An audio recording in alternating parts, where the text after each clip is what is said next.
kami, Duterte Black, napag-usapan namin, we are inclined to support Senate President Chis Escudero. Why, sir? Well, wala naman kaming nakitang hindi dapat siya suportahan. So, we support him. Walang kapalit like yung mga committee chairmanship, sir? Wala naman kasi as is malago. Wala man akong hiningi, wala man rin pinaramay sa akin. Basta nagustuhan ko lang yung pamamalakad niya sa amin, sa Senado. Yung leadership niya is, nakita ko is very open to everything. Hindi siya close-minded, hindi siya porque ganito siya, panindigan niya ganito siya, o porque ganun, kuwan siya, yung nakikinig siya. Nakikinig. So that's what we need as a democratic institution, pakinggan ang lahat.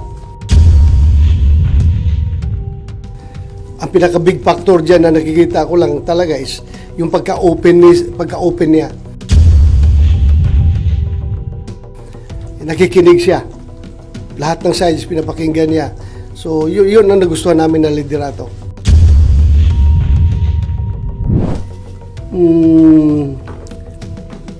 Nakapag-commit na kami. I don't know kung nakapirma na yung iba. Ay, kayo, sir? Ako, nakapirma na ako. Pero, we call ourselves as Duterte 7. Duterte 7. Senator Bungo, Senator Robin Padilla, Senator Marcolita, Senator Aimee Marcos, and the 2 Villar. pero Senator Aimee, sir, nag-commit na rin? Senator Aimee? I don't know kung nag-usap na sila personally, pero in principle, kami, Duterte Black, napag-usapan namin, we are inclined to support Senate President Chis Escudero. Why, sir? Well, wala naman kaming nakitang hindi dapat siya suportahan. So, we support him. Walang kapalit like yung mga committee chairmanship, sir? Wala naman kasi as is malago. Wala man akong hiningi, wala man rin pinaramay sa akin. Basta nagustuhan ko lang yung pamamalakad niya sa amin, sa Senado. Yung leadership niya is, nakita ko is very open to everything. Hindi siya close-minded, hindi siya porque ganito siya, panindigan niya ganito siya, o porque ganun, kuwan siya, yung nakikinig siya. So that's what we need as a democratic institution, pakinggan ang lahat. So, sir, kung tatanungin ka, anong hihingin mong committee kay Senate President Escudero? Wala na akong hinihingi kasi meron naman tayong equity of the incumbent kung gano'n, di ba? Kung, halimbawa, we will vote for him as the Senate President, tapos yaman ng incumbent senator, kung ano yung hawak ko, I suppose yun pa rin naging hawakan ko. Equity of the incumbent nga. So, hindi ko na hiningi sa kanya yan. At hindi rin niya in-offer sa akin dahil that's my understanding. Sir, last na lang. So, si Marcolita nga ba, Blue Ribbon Committee Chairman, sir? Yan ang hinihingi niya. And I presume na napangako na sa kanya. Sir, may talks about impeachment nung time na bago kayo mag-commit with SPGs, may hiling ba kayo or any favors asked about the impeachment proceedings? Wala kaming his stand towards impeachment is not a factor to our decision in choosing him as our Senate President. Ang pinaka-big factor dyan na nakikita ko lang talaga is yung pagka-open niya. Nakikinig siya. Lahat ng sides pinapakinggan niya. So, yun ang nagustuhan namin na liderato. Yes.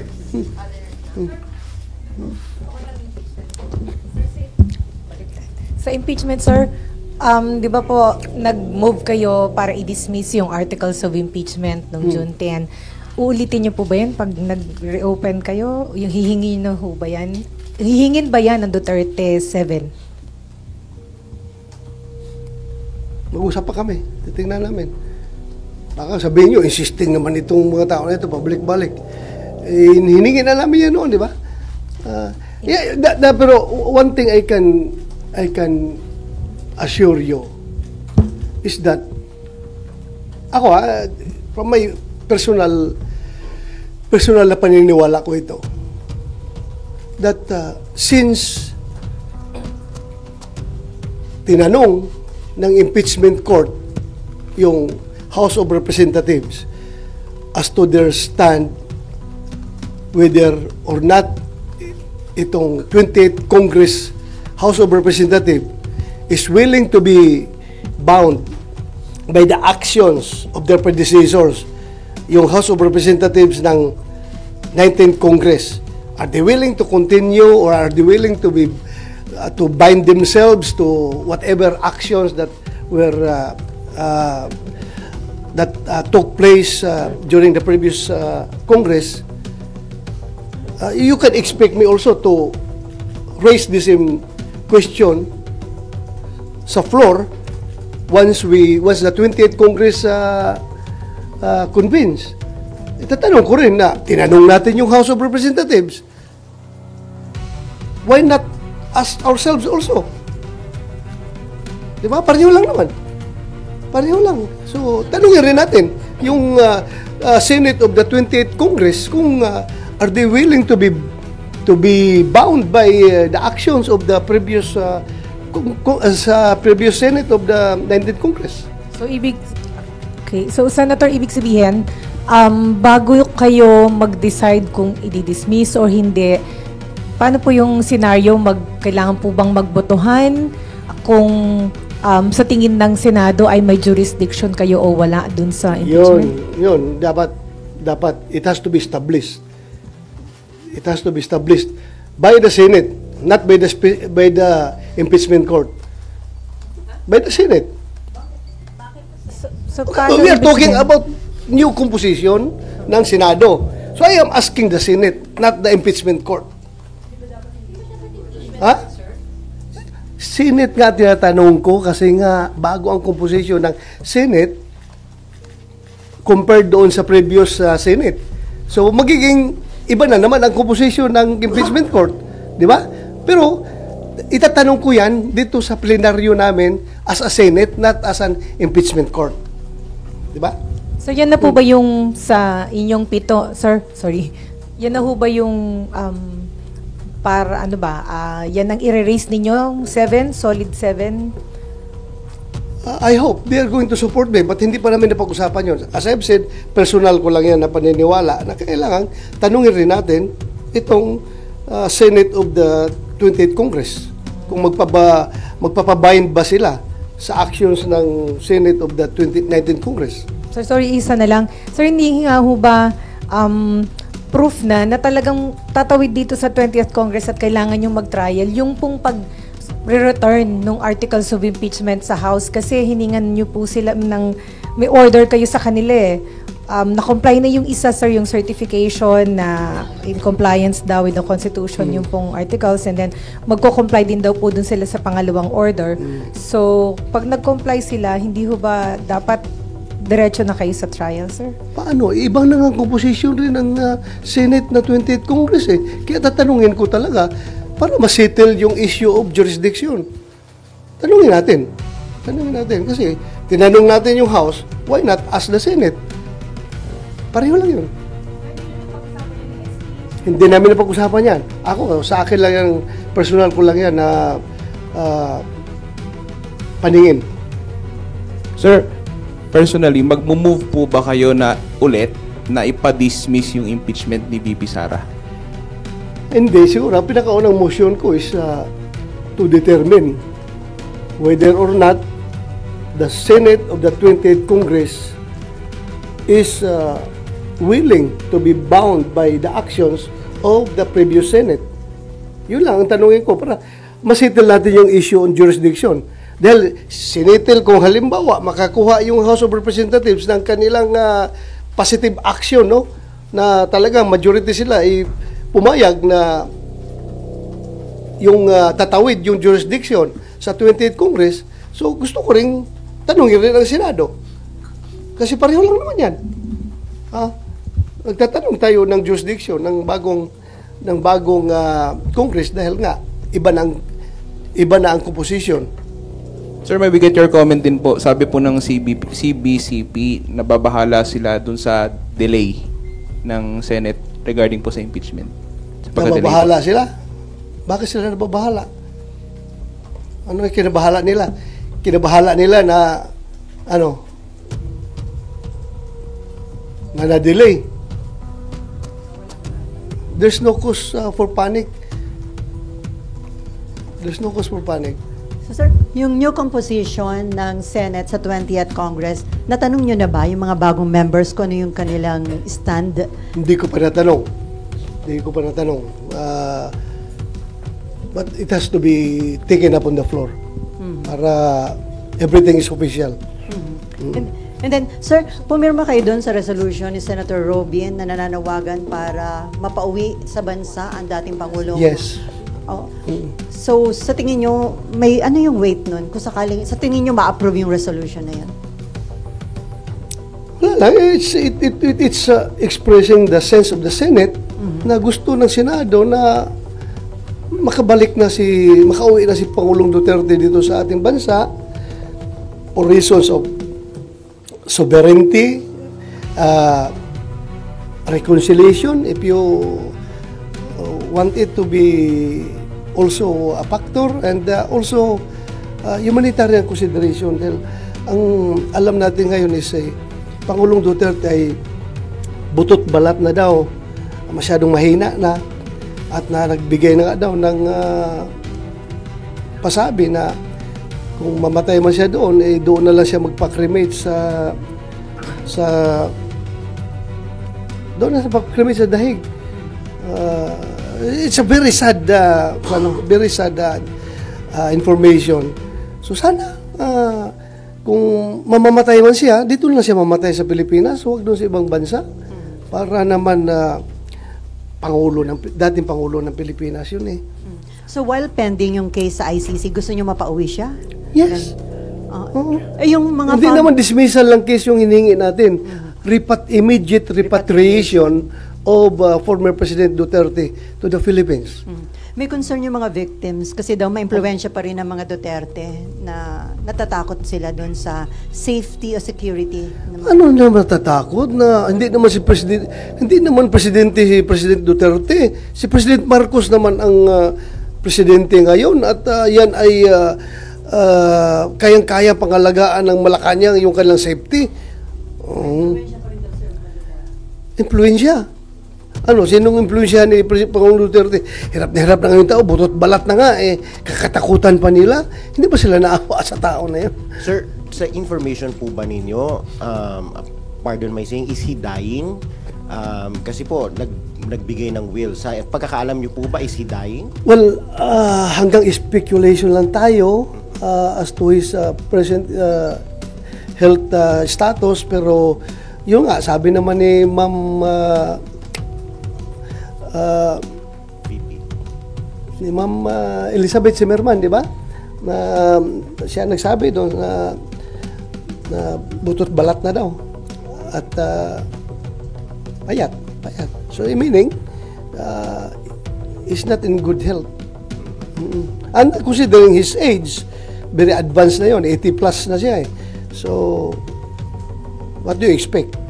Sir, balikan ko lang ito sa Senate leadership. Kasi kahapon, sabi ni Senator J.V. Ejercito, mukhang kasama rin yung dalawang senators from the opposition bloc or from the other opposition bloc, which is yung sila Senator Aquino and Senator Pangilinan. Do you feel comfortable na kasama sila in the majority? considering yung differences ng ninyo ideologically sa kanila? I don't know kung anong magiging kuan yan. Anong magiging set up niyan, no? Hindi ko alam talaga. Hindi ko alam.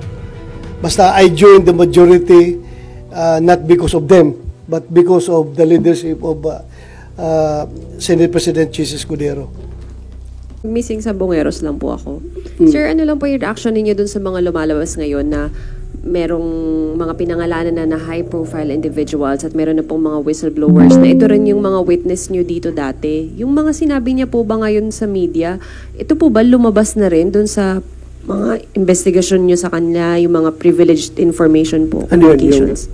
Yung pong mga pinangalanan, particularly po si Dondon, si alias Dondon, si Patidongan. Meron po siyang mga pinangalanan na high profile na mga tao. Ito po ba ay na-express niya rin sa inyo dati? Matigas yan noon sa Senate hearing noon. Ayaw yan bumigay. Kahit na di ba pinailan natin ang kaso, di ba? One of the hindi napailan ng kaso kung hindi dahil sa Senate investigation na ginawa natin, di ba? 6 sila pinailan ng kaso ng serious illegal detention at saka kidnapping. Dahil nga, hindi tayo makapag-file ng murder with the absence of the body of the crime. Yung mga katawan, hindi na-recover. So, pinailan natin sila. Talagang pinalop natin sa CIDG na mapailan sila ng kaso. At napailan nga. Pero, yun nga, yung follow-up. Sa committee report natin, we directed the CIDG and the NBI to continuously investigate the case para talaga matukoy kung sino yung mga malaking tao na nasa likod. Dahil the disappearance of 34 man yun, di ba, ang ating record sa committee, there were 8 cases that we investigated, 8 cases involving 34 missing Sabugueros. So, hindi na siguro mag-disappear yung ganun laking 34 na mga tao kung walang nasa likuran dyan na very influential. Diba? At nagbibigay ng kumpas. Sa atin lang, at that time, we don't have the evidence to connect to the management ng yung pitmaster dahil nga wala talagang ebidensya na magkukunik. Hanggang doon lang tayo sa disappearance na may kumuha na tao. Pero Sen, dahil may bago ng mga lumabas na mga ebidensya at mga testigo, bubuksan niyo po ba ulit yung Senate inquiry kaugnay dito? Nag-close na ba tayo, Joe? Nag-close na? We We have already closed our committee investigation and we have already submitted our committee report and it was adopted by the Senate. So, yung aming committee report was adopted by the Senate. So, unless siguro, kung merong mag-file lang resolution from one of our colleagues, then I will be forced to reopen the investigation. As former PNP chief, ano masasabi niyo? Marami daw mga police officer ang involved, parang binayaran para gawin yung pag-kidnap at pagpatay sa mga video. It's possible. Kasi nga, yung isang kaso doon na sila Lasso, sino yun, Joe? Yung pinick up sa bahay nila, ipinasok, positive doon sa hearing mismo, positively identified yung mga pulis na inibitahan natin, ng mga intelligence operatives ng Batangas PPO, na sila yung nag-pick up kay Lasso. Lasco sa saan yun? Sa San Pablo, Laguna. San Pablo City. So, identify siya. Ayaw ko kung nakasuhan sila, di ba? Tapos ano na? Wala pang update. Basta nakasuhan yun, yung mga pulis na yun. Kinasuhan yun. Dahil nga, positively identified nung mother, yung wife, at nung sister ni Lasco na sila yung pumasok dun sa bahay. So, how do you feel na parang napapagamit yung mga police in exchange of money? I'm very, noon pa yun sinasabi ko, napakasama noon na magpagamit tayo sa sindikato, if you call it sindikato, police ka, you are there to uphold the law, you are there to enforce the law. Ngayon, binayulit mo yung batas para sumunod kung sino man nag-utos sa'yo na, I'm sure, in consideration of money. Ano pang motivation mo doon? Nagagawin yun kung hindi ka sinusuhulan. That's beyond your job description as a police operative na mag-kidnap ng tao at pumatay ng tao at itapon kung saan-saan. Pero sa tingin niyo, sir, credible yung whistleblower kasi ang dami niyang pangalang minention, may celebrity. As far as credibility is concerned, sa akin, mas credible sana siya kung nagsalita siya noon pa, nung dito sa Senate investigation. But still, credible pa rin siya dahil kahit na-late na siya bumaligtad, knowing his closeness to the personalities involved, then mayroon siyang sinasabi. Sir, sorry. Sir, punta ako sa online gambling. May we know your stand lang since ilang panukala na po yung final ng mga kapwa niyo, Senador, either seeking to strictly regulate or total ban. Kayo po, sir, on online gambling po. Ako dapat ban yan eh. I-ban yan kasi maraming nasisirang buhay dyan. Aside from doing mga missing sa Bugueros, no? Na dahil ngayon sa online pa rin yung nangyari, di ba? Aside doon na may namamatay, marami akong nabalitaan talaga na may mga security guard na tumalon na lang sa tulay, nagpakamatay dahil wala ng pera. May bata na nagpatiwakal dahil na-hook sa online gambling. So, alam natin, yung kung magkakapera man ang gobyerno, ang revenues from online gambling is not enough to compensate the moral decay, the social cost of that it brings, yung online gambling. So not enough yung stricter regulations, sir? Not enough yung stricter regulation? Not enough. Kasi alam mo, Filipinos are very yung ingenuity ng Filipinos to go around the bush ay napakagaling. Kaya maisahan pa rin tayo yung regulation dyan. Hirap pa rin. Lalo na sa online. Hanggang ngayon, wala pa tayong magandang solusyon para dyan.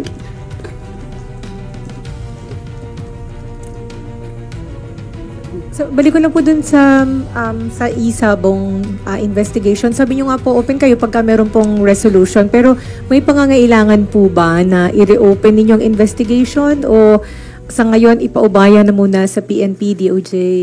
Yeah, I go by my recommendations in our committee report which was adopted by the Senate na pagpatuloy ng PNP yung kanilang investigation. Ginagawa naman. They're on the right track naman. Kung totoong hawak nila si Don Patidungan, well and good. Kung hawak na nila para tuloy-tuloy yung investigation nila. Kasi mamaya na naman, magpatawag tayo ng hearing. Sabihin naman ng PNP, makiusap na naman ng PNP na, sir, pwedeng huwag muna, sir, dahil may ongoing pa kaming pinapalo up, sir. Baka masunog yung operation namin, sir. Meron pa kami mga taong tina-target ngayon, sir, na pwedeng mga persons of interest, sir, na gusto naming maimbestigahan. Baka masunog yung aming efforts. So, let's give them the whole playing field to operate para mas-solve nila itong kaso na ito. Pero kung merong mag-file a resolution na senador, then it's my duty to conduct the investigation, to reopen the case. So, dun po sa inyong investigasyon, although nag-cover kami, pero sa inyo po manggaling, sir, naiugnay po ba si Atong Ang dun sa itinakbo ng inyong investigasyon? At anong recommendation ninyo as regards Mr. Atong Ang? Solidly,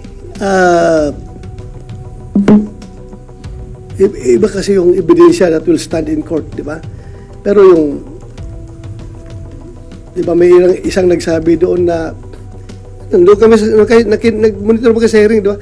Meron nagsabi na, Si Dundun Patidungan ba yun, may kausap sa cellphone na, boss, sabi niya, yung boss na ni-repair daw nung kausap doon sa cellphone ay si Atong Ang.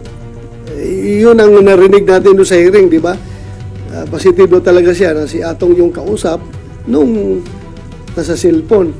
Pero hindi man natin, kaya nga gusto ko sa PNP, palaliman pala investigation nila. Ha?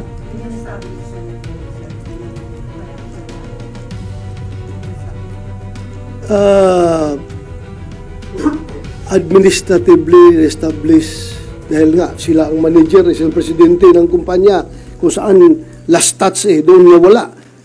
But criminally, kaya nga hindi tayo nakapag pati ang PNP at NBI mismo hindi nakapag-file ng kaso directly linking Atong Ang because wala ang direct evidence.